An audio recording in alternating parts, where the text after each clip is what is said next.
সাংস্কৃতিক পৰিক্ৰমা বিভাগৰ তথা টাইম ডেভেলপমেণ্ট কাউন্সিলৰ উদ্যোগত শিৱসাগৰ জিলা প্ৰশাসন আৰু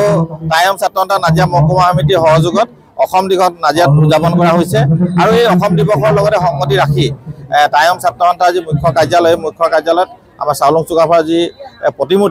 প্ৰতিমূৰ্তি আৰু যি উদ্যান আছে সেই উদ্যানৰ আজি শুভ উদ্বোধনী অনুষ্ঠান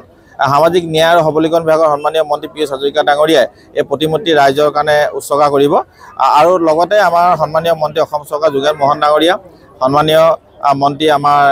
বিমল বৰা ডাঙৰীয়া ইতিমধ্যে বিধায়কদ্বয় আমাৰ ধৰ্মেশ্বৰ কোঁৱৰ ডাঙৰীয়া সুশান্ত বৰগোহাঁই ডাঙৰীয়া চক্ৰ কোঁৱৰ ডাঙৰীয়া আহি উপস্থিত হৈছেহি সকলো উপস্থিতিত তেওঁলোকে নাজিৰাবাসী ৰাইজৰ কাৰণে তথা সমগ্ৰ অসমবাসী ৰাইজৰ কাৰণে চাউলুং চুকাফা প্ৰতিমূৰ্তি আগবঢ়াই দিব আমাৰ এটা সপোন আছিলে টাইম ছাত্ৰসন্থা থকা অৱস্থাতে ইয়াত আমি প্ৰতিমূৰ্তি নিৰ্মাণৰ কাম হাতত লৈছিলোঁ কিন্তু আমি অসমতে স্বীকাৰ কৰিছোঁ যে মূৰ্তিটো সেই সময়ত বনোৱা সময়ত যথেষ্টখিনি বিসংগতি আহিছিলে মূৰ্তিটো বেয়াও হৈছিলে আৰু নাজিৰাবাসী ৰাইজৰ পৰামৰ্শ মতে আৰু তেওঁলোকে যি ধৰণে আমাক সহযোগিতা আগবঢ়ালে আমি সেই ধৰণে আমি মূৰ্তিটো ইয়াত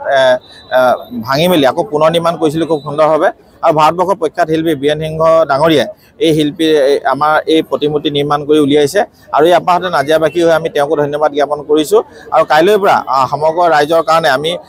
উদ্যানৰ দুৱাৰ আমি মুকলি কৰি দিম।